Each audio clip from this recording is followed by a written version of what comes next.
Muy buenos días para todos. Bienvenidos a nuestra segunda lección del camino de preparación para la consagración total a Jesús por María. Hoy el título es Soberbio yo. Hoy quiero aprovechar para recordar que celebramos en la iglesia hoy 29 de abril a nuestra querida Santa Catalina de Siena, doctora de la iglesia. Los invito a que lean El Diálogo, que es como su obra más relevante. Viene acompañada de muchas cartas también adicionales. Santa Catalina realmente impresionante, murió muy joven, a la edad de nuestro Señor, 33 años, con muchísimo por enseñarnos, por aportar. Catalina es dominica, era la tercera orden dominicana. Entonces hoy especialmente los invito a encomendarse, a pedir a Catalina su intercesión en esta época en que somos tan ligeros, tan propensos para criticar a la iglesia, para criticar al Papa. Santa Catalina da una muestra de heroísmo en una época en la que había inclusive dos papas, uno en Roma y otro en Aviñón, en una época de absoluta crisis y oscuridad de la iglesia. Catalina jamás renegó del papa, jamás digamos que se rebeló en contra de la iglesia, sino que desde dentro de la iglesia, con muchísimo amor, unida a la cruz del Señor, ella logró que efectivamente el papa regresara a Roma. El papa digamos que tuvo reuniones con ella específicamente, le pedía consejo. Entonces imagínate el nivel de esta santa a la que un papa consulta. Entonces por eso te invito hoy especialmente a que, si no la conoces, si nunca habías escuchado de Santa Catalina de Siena, te aproximes a ella, porque realmente la riqueza y el manantial del cual se puede beber con ella como guía es impresionante. Bueno, ahora sí empecemos. Lección número 2. Soberbio yo. Para lograr la purificación del alma, vaciarla del espíritu del mundo y librarla del pecado, es necesario, además de combatir el mundo, ir contra la raíz misma del pecado que está en cada hombre y que se conoce como la triple concupiscencia. Como lo vimos en la anterior lección, los enemigos espirituales del hombre son el mundo, el demonio y la carne o concupiscencia. Esta última es un enemigo interior que llevamos siempre con nosotros mismos. El mundo y el demonio son enemigos exteriores que avivan el fuego de la concupiscencia. La concupiscencia es la inclinación al mal que quedó en el hombre como consecuencia del pecado original. El apóstol San Juan hace referencia a ella porque todo cuanto hay en el mundo, la concupiscencia de la carne, la concupiscencia de los ojos y soberbia de la vida, no viene del Padre sino del mundo. Así pues, la concupiscencia de la carne es la inclinación desordenada al placer. La concupiscencia de los ojos es la inclinación desordenada a las riquezas. Y la soberbia de la vida es la inclinación desordenada del amor propio, que lleva al hombre a considerarse Dios de sí mismo. En estas 3 lecciones consecutivas nos dedicaremos a profundizar en cada una de ellas. Empezaremos pues por la soberbia, debido a que esta es la raíz de los demás pecados. San Gregorio Magno distingue los 7 pecados capitales, todos los cuales, dice, proceden de la soberbia. También Santo Tomás los reduce a la soberbia. El hombre posee un apetito natural de excelencia. Hay que decir de entrada que el hombre debe buscar la excelencia en todo cuanto hace. De hecho, este es un apetito natural puesto por Dios en el hombre, en su estudio, trabajo, familia y, en fin, en todos los ámbitos en que se desenvuelve. Dios quiere que el hombre alcance la perfección en todo, y para ello lo dotó de múltiples dones, virtudes y capacidades que el hombre debe reconocer en sí mismo y dar gracias a su Creador por ello. Con el pecado original se desordenó. Con el pecado original, este apetito de excelencia se desordenó en el hombre, llevándolo a creer que se basta a sí mismo, que no necesita de Dios, que todo cuanto tiene es por mérito propio. Esto lo ha llevado a buscar obsesivamente la excelencia por la excelencia, como un fin en sí misma y solo para darse gloria. Es decir, el hombre quiere arrebatarle la gloria a Dios y quedarse con ella. Así podemos decir con el extraordinario teólogo Adolf Tanqueray que la soberbia es un amor desordenado de sí mismo, por el cual el hombre se estima explícita o implícitamente como si él fuera su primer principio y su último fin. Continúa Thackeray advirtiendo cómo la soberbia lleva a muchos a negar a Dios como su primer principio, unos negando su existencia, no admitiendo haber salido de las manos de un creador, caso de los ateos. Otros simplemente no se quieren someter a su autoridad, como el caso del demonio, Quieren ser autónomos y definir por sí mismos lo que está bien y lo que está mal. Caso de nuestros primeros padres. Otros, de manera más solapada, caen en este mismo pecado comportándose como si las capacidades, dones y virtudes que poseen fueran enteramente suyos. La soberbia también conduce al hombre a negar a Dios como su fin último, porque le lleva a realizar cada una de sus obras para dar gloria a sí mismo y no a su Señor, deseando ser alabado como si éstas proviniesen enteramente de sí. Jesús con ningún pecado fue tan duro. Jesús acogió a pecadores, a publicanos y prostitutas, comió con ellos y los hizo amigos y discípulos suyos. Sin embargo, vemos en el Evangelio cómo trataba con dureza a los escribas y fariseos. Ay de vosotros, escribas y fariseos hipócritas, sepulcros blanqueados, serpientes, raza de víboras. Nos parece sorprendente cómo Jesús, que nos trae la buena nueva del amor y la misericordia de Dios, pueda hablarles de tal manera. ¿Acaso no eran ellos los más observantes de la ley? ¿Acaso no pertenecían al pueblo elegido? Había una sola razón para que Jesús reaccionara de tal manera frente a ellos: la soberbia y obstinación que había en sus corazones, hasta el punto de creerse santos y ya salvados. Él nunca rechazó a un pecador, pero sí a los soberbios. Dios resiste a los soberbios y da su gracia a los humildes. Derriba el trono a los poderosos y enaltece a los humildes. Porque todo el que se ensalce será humillado, y el que se humille será ensalzado. La soberbia es un pecado tan grave ante Dios, pues es querer ocupar el lugar de Dios mismo, que hizo de ángeles demonios. Tal fue el caso de Satanás. Muchas veces tendemos a confundir la humildad con la pobreza y creemos que los únicos soberbios son los ricos. También muchos de nosotros nos creemos humildes, simplemente porque no somos vanidosos o arrogantes o porque no alardeamos de lo que tenemos. Sin embargo, hay que decir que la soberbia se manifiesta de múltiples maneras y es solapada, es decir, se esconde, y muchos de los que la padecen ni siquiera la advierten.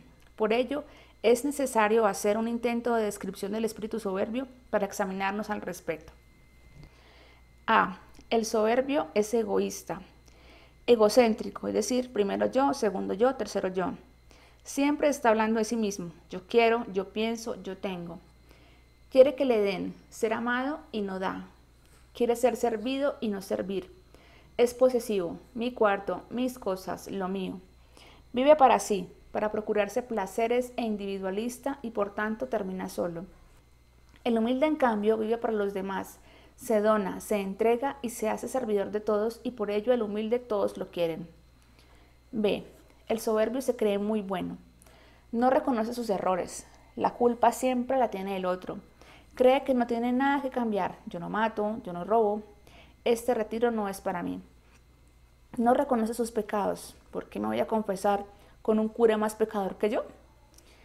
Es rencoroso, no perdona y no sabe pedir perdón. Siempre gana la pelea, la discusión, y termina por perder familia, amigos y trabajo.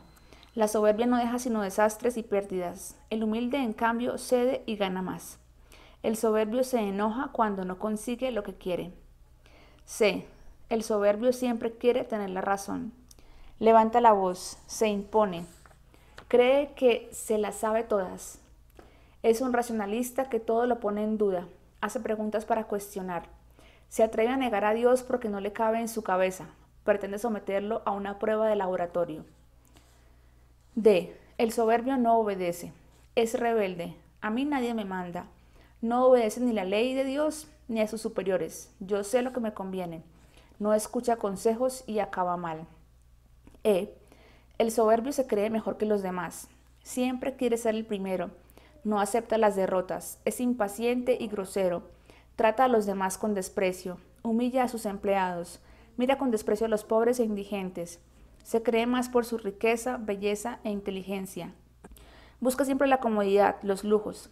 Se queja de la incomodidad, no soporta el menor sacrificio. Reniega ante el sufrimiento. F. El soberbio vive de las apariencias. Siempre está aparentando lo que no es. Busca ser alabado y reconocido. Vive del que dirán. Me miró, no me miró, me dijo, no me dijo. Quiere llamar siempre la atención, es bulloso y extravagante. El soberbio es ambicioso. G. El soberbio se cree autosuficiente. Cree no necesitar a los demás, ni de su familia, ni a Dios. Llega la enfermedad y lo reduce a la dependencia de los demás. En definitiva, hay que decir que la soberbia es inseguridad, baja autoestima. El soberbio pide a gritos: quiéranme, préstenme atención, soy importante. El soberbio es un pobre esclavo que se esconde permanentemente bajo una máscara. Los hijos de María debemos tener especial cuidado de no caer en la soberbia, pues nuestra amada madre se hizo la esclava del Señor, se humilló, se reconoció como una criatura pobre y necesitada de su Dios. Y mucho más cuidado aún debemos tener con la soberbia espiritual, aquella que nos puede hacer creer que ya somos santos, que somos más buenos y más virtuosos que los demás, que tenemos el derecho de juzgar y condenar a nuestro prójimo. Esta soberbia sí que es aborrecida por Dios. Toda la vida de Cristo en la tierra, dice San Agustín, fue una enseñanza nuestra, y aunque fue de todas las virtudes maestro, pero especialmente lo fue la humildad. Esta quiso particularmente que aprendiésemos de él, y por eso dijo: aprended de mí, que soy manso y humilde de corazón.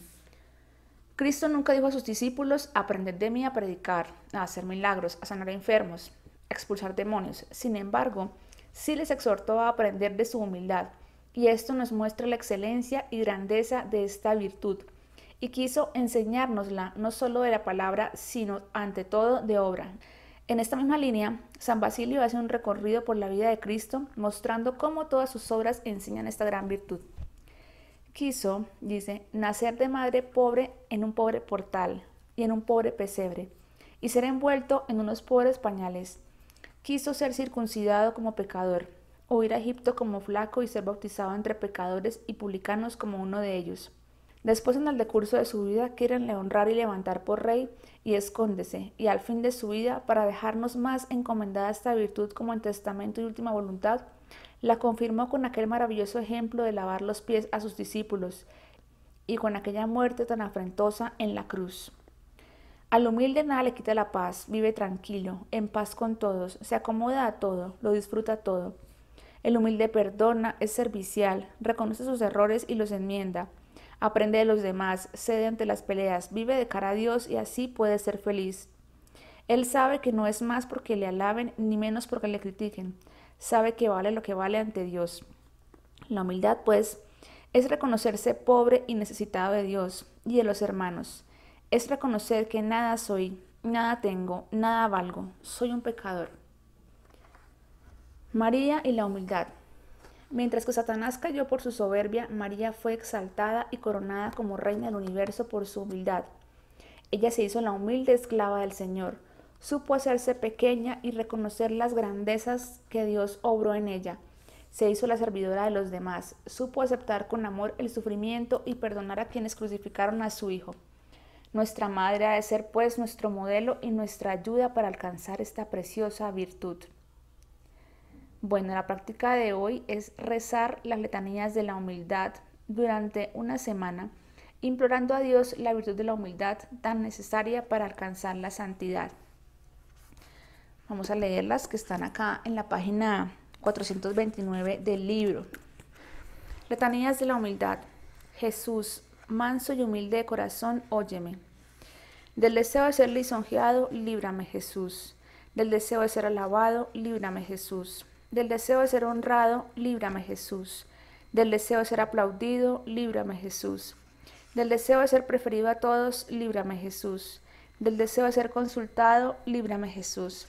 Del deseo de ser aceptado, líbrame, Jesús. Del temor de ser humillado, líbrame, Jesús. Del temor de ser despreciado, líbrame, Jesús. Del temor de ser reprendido, líbrame, Jesús. Del temor de ser calumniado, líbrame, Jesús. Del temor de ser olvidado, líbrame, Jesús. Del temor de ser puesto en ridículo, líbrame, Jesús.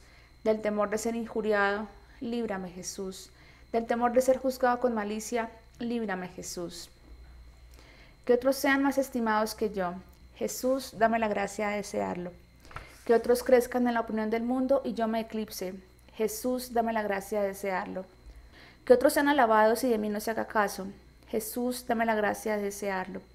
Que otros sean empleados en cargos y a mí se me juzgue inútil. Jesús, dame la gracia de desearlo. Que otros sean preferidos a mí en todo. Jesús, dame la gracia de desearlo. Que los demás sean más santos que yo, con tal que yo sea todo lo santo que pueda. Jesús, dame la gracia de desearlo.